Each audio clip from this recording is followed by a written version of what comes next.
ಧರ್ಮಸ್ಥಳ ಭಾಗದಲ್ಲಿ ಎದ್ದಿರುವಂತ ಅಂತೆ ಕಂತೆಗಳಿಗೆ ಎಸ್ಐಟಿ ತನಿಖೆಯಿಂದ ಉತ್ತರ ಸಿಗುತ್ತಾ ಅಂತೇಳಿ ಸಾರ್ವಜನಿಕ ವಲಯದಲ್ಲಿ ಕುತೂಹಲ ಇದೆ. ಇವತ್ತಿನಿಂದ ಎಸ್ಐಟಿ ಧರ್ಮಸ್ಥಳ ಕೇಸಲ್ಲಿ ಅಧಿಕೃತವಾಗಿ ಎಂಟ್ರಿಯನ್ನ ಕೊಟ್ಟಿದೆ, ಅಂದ್ರೆ ತನಿಖೆಯ ಹಾದಿಗೆ ಇಳಿದಿದೆ. ಇನ್ನು ಚರ್ಚೆಗೆ ಬಂದಿರುವಂತ 450ಕ್ಕೂ ಅಧಿಕ ಅನಾಮಿಕ ಸಾವು ಪ್ರಕರಣಗಳನ್ನ ಎಸ್ಐಟಿ ಭೇದಿಸುತ್ತಾ ಅನಾಮಿಕನ ದೂರಿನ ಬೆನ್ನಲ್ಲೇ ಈ ಕೇಸ್ಗಳ ತನಿಖೆಗೆ ಸಿದ್ಧತೆಗಳು ನಡೆದಿದೆ.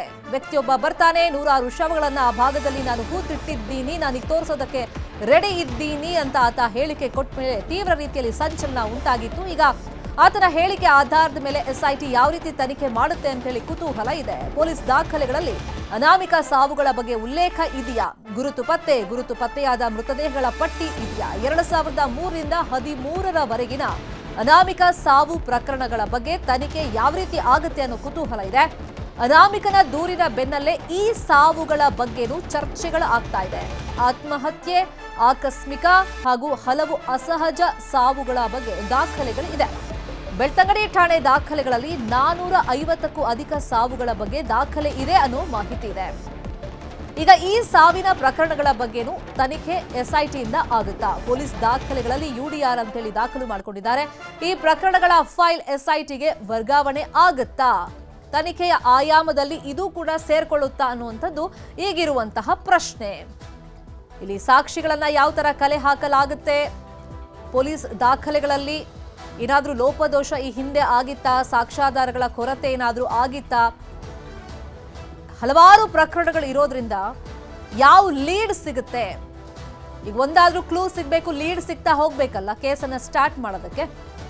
ಈ ಹಿಂದಿನ ಲೋಪದೋಷಗಳೇನಾಗಿತ್ತು ಅದನ್ನ ಯಾವ ತರ ಎಸ್ಐಟಿ ಸರಿಪಡಿಸಿಕೊಂಡು ತನಿಖೆಯನ್ನ ಮುಂದುವರಿಸುತ್ತೆ ಅನ್ನೋದು ಈಗಿರುವಂತ ಕುತೂಹಲ.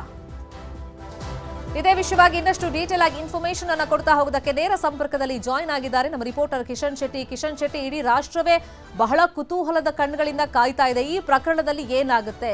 ಆತ ಹೇಳಿರುವಂತೆ 100 ಶವಗಳು ಸಿಗ್ತಾವ? ಯಾವಾಗ ಅದನ್ನು ಹೊರಗಡೆ ತೆಗಿತಾರೆ ಅನ್ನೋ ಪ್ರಶ್ನೆ ಮಧ್ಯದಲ್ಲಿ ಎಸ್ಐಟಿ ಇವತ್ತು ತನಿಖೆಗೆ ಇಳಿದಿದೆ. ಸೊ ಏನೆಲ್ಲ ಪ್ರೋಸೆಸ್ ಅಲ್ಲಿ ಆರಂಭ ಆಗಿದೆ ಕಿಶನ್?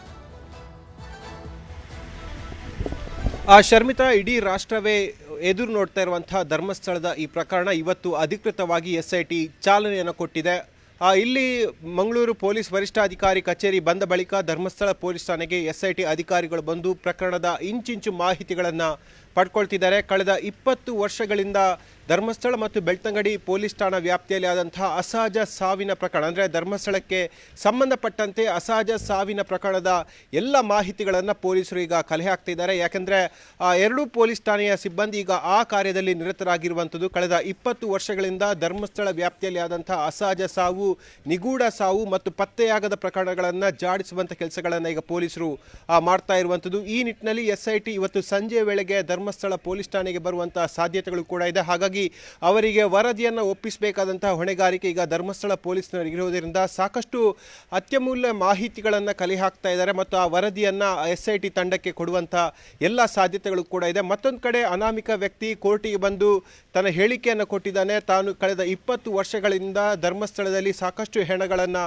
ಹೂತು ಹಾಕಿದ್ದೇನೆ ಅಂತೇಳಿ. ಹಾಗಾಗಿ ಆ ಹೆಣಗಳ ಕಳೆ ಬರವನ್ನು ತೆಗೆಯೋದು ಕೂಡ ಎಸ್ಐಟಿಗೆ ಈಗ ದೊಡ್ಡದಾದ ಟಾಸ್ಕ್ ಇರುವಂಥದ್ದು. ಯಾಕೆಂದರೆ ಜುಲೈ 11ನೇ ತಾರೀಕು ಆತ ಹೇಳಿಕೆ ಕೊಟ್ಟ ನಂತರವಾಗಿಯೂ ಕೂಡ ದಕ್ಷಿಣ ಕನ್ನಡ ಜಿಲ್ಲಾ ಪೊಲೀಸರು ಈ ಬಗ್ಗೆ ಯಾವುದೇ ರೀತಿಯಾಗಿ ಚುರುಕಾಗಿ ತನಿಖೆಯನ್ನು ಮಾಡಿಲ್ಲ. ಹಾಗಾಗಿ ಎಸ್ಐಟಿಗೆ ಈ ಪ್ರಕರಣವನ್ನು ಒಪ್ಪಿಸಬೇಕೆಂಬ ಆಗ್ರಹವನ್ನು ವಕೀಲರು ಮಾಡಿದ್ರು. ಸರ್ಕಾರ ಎಲ್ಲ ಒತ್ತಡಕ್ಕೆ ಮಣಿದು ಈಗ ಎಸ್ಐಟಿಗೆ ಕೊಟ್ಟಿರುವಂಥದ್ದು. ಇವತ್ತು ಅಧಿಕೃತವಾಗಿ ಎಸ್ಐಟಿ ತನ್ನ ತನಿಖೆಯನ್ನು ಆರಂಭಗೊಳಿಸುತ್ತೆ. ಹಾಗಾಗಿ ಅವರ ಮುಂದಿರುವಂತಹ ಪ್ರಮುಖ ಟಾಸ್ಕ್ ಏನಂದರೆ ಆ ಅನಾಮಿಕ ವ್ಯಕ್ತಿಯನ್ನು ವಶಕ್ಕೆ ಪಡೆದು ಆತನನ್ನು ವಿಚಾರಣೆ ಮಾಡೋದು ಮತ್ತು ಆತನಿಂದ ಅತ್ಯಮೂಲ್ಯ ಮಾಹಿತಿಗಳನ್ನು ಪಡ್ಕೊಳ್ಳೋದು ಮತ್ತು ಆತ ಯಾವೆಲ್ಲ ಭಾಗದಲ್ಲಿ ಹೆಣಗಳನ್ನು ಹೂತು ಹಾಕಿದ್ದಾನೆ ಅಲ್ಲಿ ಶೋಧವನ್ನು ಮಾಡೋದು ಮತ್ತು ಅಲ್ಲಿ ಕಳೆಬರವನ್ನು ತೆಗೆಯೋದು ಎಸ್ಐಟಿಗಿರುವಂಥ ಮೊದಲ ಟಾಸ್ಕ್. ಹಾಗಾಗಿ ಈ ಟಾಸ್ಕನ್ನು ಯಾವ ರೀತಿಯಾಗಿ ಎದುರಿಸುತ್ತೆ ಅನ್ನೋದನ್ನು ಇಡೀ ಜನರು ಕಾದುಕೊಳ್ತಾ ಇದ್ದಾರೆ. ಯಾಕೆಂದರೆ ಇಂಥ ಒಂದು ಸೆನ್ಸೇಷನಲ್ ಪ್ರಕರಣ ಇದಾಗಿರೋ ಕಾರಣಕ್ಕಾಗಿ ಆತ ಕೋರ್ಟ್ನಲ್ಲಿ ಹೇಳಿಕೆ ಕೊಟ್ಟಿದ್ದಾನೆ. ತಾನು ಈ ಕೃತ್ಯವನ್ನು ಮಾಡಿದ್ದೇನೆ, ನಾನು ಏನಾದರೂ ಸುಳ್ಳು ಹೇಳೋದಾದರೆ ಮುಂಬರುವ ಯಾವುದೇ ಶಿಕ್ಷೆಗೆ ನಾನು ಅಣಿಯಾಗಿದ್ದೇನೆ ಎಂಬ ಹೇಳಿಕೆಯನ್ನು ಕೊಟ್ಟಿರುವಂಥದ್ದು ಮತ್ತು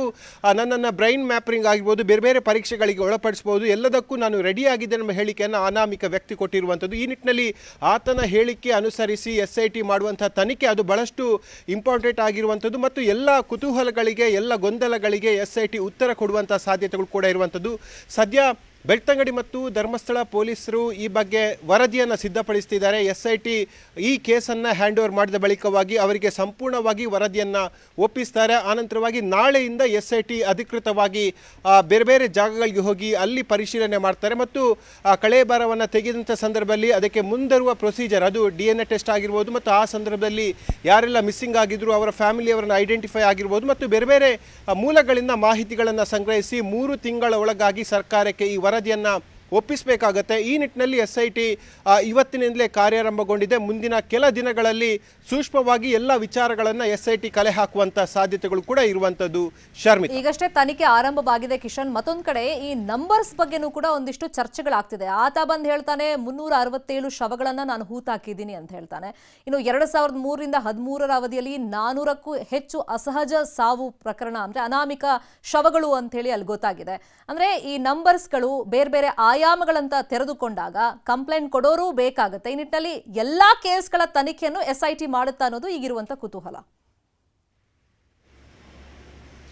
ಖಂಡಿತ ಶರ್ಮಿತೆ, ಯಾಕೆಂದರೆ ಈಗಾಗಲೇ ಹೋರಾಟಗಾರರು ಮತ್ತು ವಕೀಲರು ಹೇಳಿರುವಂಥದ್ದು ಅನಾಮಿಕ ವ್ಯಕ್ತಿಯ ಹೇಳಿಕೆಯನ್ನು ಆಧರಿಸಿ ತನಿಖೆಯನ್ನು ಮಾಡಬೇಕು. ಅದರ ಜೊತೆಗೆ ಪದ್ಮಲತಾ ಪ್ರಕರಣ ಆಗಿರ್ಬೋದು, ವೇದವಲ್ಲಿ ಪ್ರಕರಣ ಆಗಿರ್ಬೋದು, ಇತ್ತೀಚೆಗೆ ಕಂಪ್ಲೇಂಟ್ ಕೊಟ್ಟಂಥ ಅನನ್ಯ ಭಟ್ ಪ್ರಕರಣ ಕೂಡ ಆಗಿರ್ಬೋದು. ಈ ಪ್ರಕರಣಗಳನ್ನು ಕೂಡ SIT ತನ್ನ ವ್ಯಾಪ್ತಿಗೆ ಒಳಪಡಿಸಬೇಕೆಂಬ ಆಗ್ರಹವನ್ನು ವಕೀಲರು ಕೂಡ ಮಾಡಿದ್ದಾರೆ. ಮತ್ತೊಂದು ಕಡೆ ಬೆಳ್ತಂಗಡಿ ಮತ್ತು ಧರ್ಮಸ್ಥಳ ಪೊಲೀಸ್ ಠಾಣೆಯಲ್ಲಿ ಈ ಹಿಂದೆ ಆದಂತಹ ಅಸಹಜ ಸಾವಿನ ಪ್ರಕರಣವನ್ನು ಕೂಡ ಇದರ ವ್ಯಾಪ್ತಿಗೆ ಒಳತರಬೇಕು ಅನ್ನೋ ಆಗ್ರಹ ಕೂಡ ಇರುವಂಥದ್ದು. 2003ರಿಂದ 2013 ತನಕ ಬೆಳ್ತಂಗಡಿ ಪೊಲೀಸ್ ಠಾಣೆಯಲ್ಲಿ ಧರ್ಮಸ್ಥಳಕ್ಕೆ ಸಂಬಂಧಪಟ್ಟಂತೆ ಸುಮಾರು 450 UDRಗಳು ದಾಖಲಾಗಿರುವಂಥದ್ದು. ಅದರಲ್ಲಿ ಕೆಲವು ಅಸಹಜ ಸಾವು ಮತ್ತೆ ಕೆಲವು ಗುರುತು ಪತ್ತೆಯಾಗದಂತಹ ಸಾವುಗಳು ಕೂಡ ಇರುವಂಥದ್ದು. ಹಾಗಾಗಿ ಇವುಗಳನ್ನು ಕೂಡ ತಮ್ಮ ವ್ಯಾಪ್ತಿಗೆ ಒಳಪಡಿಸಬೇಕು SIT ಅವರು ಎಂಬ ಆಗ್ರಹ ಕೂಡ ವ್ಯಕ್ತವಾಗಿರುವಂಥದ್ದು. ಇನ್ನೊಂದು ಕಡೆ ಅನನ್ಯ ಭಟ್ ಅವರ ತಾಯಿ ಸುಜಾತ ಭಟ್ ಅವರ ಪರವಾದಂತಹ ವಕೀಲ ಮಂಜುನಾಥ್ ಸರ್ಕಾರಕ್ಕೆ ಒಂದು ಮನವಿಯನ್ನು ಮಾಡಿದ್ದಾರೆ. SIT ತನಿಖೆ ಆದ ನಂತರವಾಗಿ ಒಂದು ಹೆಲ್ಪ್ಲೈನ್ ಅನ್ನು ತೆರೆಯಬೇಕು. ಯಾಕೆಂದರೆ ಈಗಾಗಲೇ ನನ್ನ ಬಳಿ ಹಲವಾರು ಜನ ವೈಯಕ್ತಿಕವಾಗಿ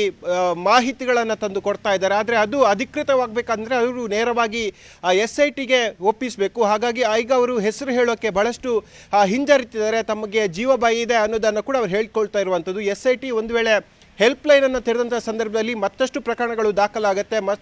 ಮತ್ತಷ್ಟು ಕುಟುಂಬಸ್ಥರು ಬಂದು ಧೈರ್ಯದಿಂದ ತಮ್ಮ ತೀರಿ ಹೋದವರು ಅಥವಾ ನಾಪತ್ತೆಯಾದವರ ಮಾಹಿತಿಯನ್ನು SITಗೆ ಮುಂದೆ ಕೊಡ್ತಾರೆ. ಹಾಗಾಗಿ ಹೆಲ್ಪ್ಲೈನನ್ನು ತೆರೀಬೇಕು. ಸರ್ಕಾರ ಈ ಬಗ್ಗೆ ಮನಸ್ಸು ಮಾಡಬೇಕೆಂಬ ಆಗ್ರಹವನ್ನು ಕೂಡ ಮಂಜುನಾಥ್ ಮಾಡಿರುವಂಥದ್ದು. ಒಟ್ಟಿನಲ್ಲಿ ಇವತ್ತಿನಿಂದ SIT ತನ್ನ ತನಿಖೆಯನ್ನು ಆರಂಭಗೊಳಿಸುತ್ತೆ. ಮುಂದಿನ ದಿನಗಳಲ್ಲಿ ಈ ತನಿಖೆ ಯಾವ ರೀತಿಯಾಗಿ ಹೋಗುತ್ತೆ, ಸತ್ಯವನ್ನು ಹುಡುಕುವಂಥ ಕೆಲಸವನ್ನು SIT ಮಾಡುತ್ತಾ ಅನ್ನೋದು ಎಲ್ಲರ ಪ್ರಶ್ನೆ. ಶರ್ಮಿತಾ, ಥ್ಯಾಂಕ್ ಯು ಕಿಶನ್, ಈ ಕ್ಷಣದ ಮಾಹಿತಿಯನ್ನು ಕೊಟ್ಟದಕ್ಕೆ.